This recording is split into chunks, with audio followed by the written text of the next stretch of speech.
In this video, I will discuss yellow fever. So, yellow fever belongs to a virus family known as flavivirus. The prototype virus is flavi, that means yellow in Latin. So, it belongs to Flaviviridae family. Genus is Flavivirus, and the genome is it has positive sense single-stranded RNA. So, it is an RNA virus. It is enveloped. Here you can see outer envelope, and this is enveloped virus containing this RNA. This is positive sense single-stranded RNA. It is classified as arbovirus, that is arthropod borne, because it is spread through mosquito, which is an arthropod. Vector is Aedes and Haemococcus. Here you can see monkey, which is a reservoir. From this reservoir, mosquito takes this virus and then spreads this virus to human. It is a cycle that shows jungle cycle. While in case of urban cycle, here you can see from human to mosquito it is transmitted, and from mosquito it is again transmitted to the human and other humans too. Epidemiology. Mostly it is present in the sub-Saharan Africa and South America. Pathogenesis. From bite to bloodstream. In first step, there is actually inoculation of the virus by the mosquito that is inside your skin.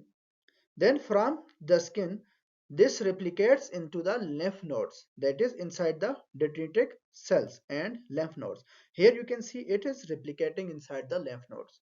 In third step, there is viremia. Viremia means the virus now enters into the blood. From lymph nodes, the virus enters into the blood and affects different organs, including your liver and spleen. So key concept is, yeah, this virus attacks internal organs and it has potential CNS involvement. So it can attack internal organs like liver and spleen, and it can involve your CNS, leading to confusion. Histopathology. The councilman body are the most important thing that you should remember, because in exams the councilman body these are asked in the MCQs. So primary pathology, mid-zonal hepatic necrosis is seen. The hallmark is councilman bodies. Here you can see mid-zonal hepatic necrosis, councilman body definition. This councilman body is an eosinophilic apoptotic hepatocyte. Mechanism is viral induced apoptosis of the hepatocyte, leading to cell shrinkage. This is not rupture, this is cell shrinkage. You can see cell is shrunken. There is minimal inflammation. Cells die quietly. Cells die quietly. While in case of hepatitis, cells don't die quietly, but there is a lot of inflammation. Here you can see there is minimal inflammation and cells die quietly by shrinking. Clinical course. Here you can see severity and here time in days.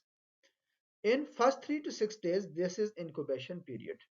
After 6 days, there is acute phase.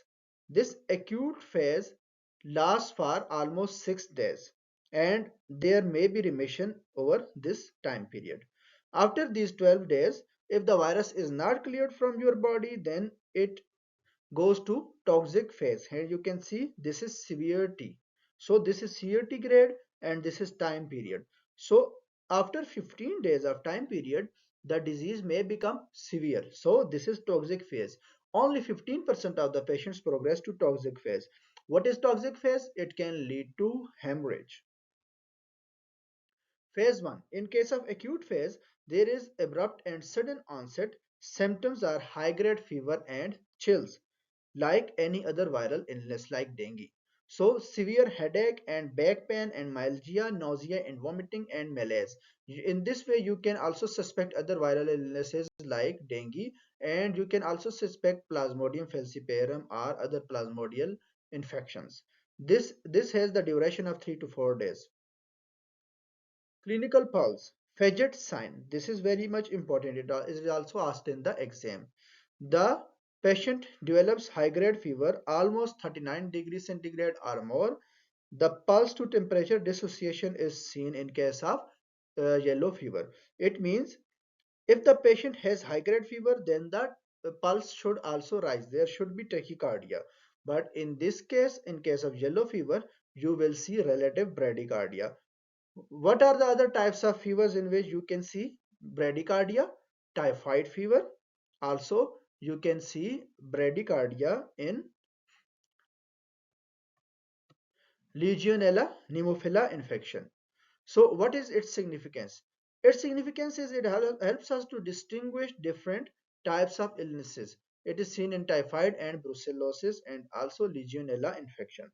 So hope you will remember Faggot sign. Relative bradycardia as compared to the high temperature. Then we will discuss phase 2, the toxic phase. It is seen in almost 15% or less than 15% of the cases, and it has a high mortality, 20 to 50% if it is untreated. It presents as jaundice because of liver damage. As I have told you, there is minimal inflammation that can lead to damage to the cells of the liver, leading to formation of councilman bodies. Then renal failure, oliguria. So acute liver failure, acute kidney injury, and hemorrhage, black vomiting. Hemorrhage, black vomiting. Pathology, hematemesis is caused by this yellow fever. Diagnosis.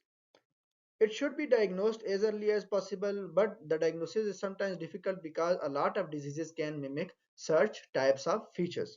So, in case of acute or viremic phase, PCR is helpful in detecting the viral RNA, while in case of late or toxic phase, serology is sufficient for the diagnosis of yellow fever. So you can detect IgM by ELISA. Lab findings include leukopenia. You will see leukopenia also in typhoid and also in Legionella Legionella pneumophila infection. Elevated LFTs will be seen. You can see elevated LFTs in dengue virus also, and also in case of Legionella infection, you will see proteinuria. There is also a cross reactivity with dengue and Zika when you are doing serology. So you should remember this. Management. As this is a viral illness and like other viral illnesses, the management is mostly supportive measures like fluid resuscitation. If there is shock, you should treat that shock. If there is hemorrhage, you should correct the coagulopathy because there may be thrombocytopenia. And if there is acute renal failure, you will go certainly for dialysis. So for renal failure, you will go for dialysis. You should avoid NSAIDs and aspirin because yellow fever can lead to hemorrhage, and NSAIDs and aspirin further worsen this.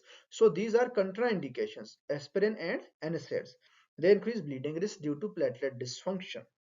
Antivirals are not recommended in case of treatment of yellow fever. Prevention. There is a 17D vaccine. It is a live attenuated virus vaccine.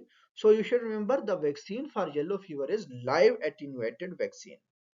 It is a single dose vaccine that confers lifelong immunity. So when you got infection, then you will develop lifelong immunity. And if you get single dose of vaccine, you will get lifelong immunity. Contraindications. Do not administer to the patients who have egg allergies, who are immunocompromised, for example, who are having HIV and CD4 count is less than 200. Then there is no benefit of giving them vaccine. If there is infant like less than 9 months, there is risk of encephalitis, and you should also avoid giving to the pregnant woman. Risk versus benefit. So this is all about yellow fever.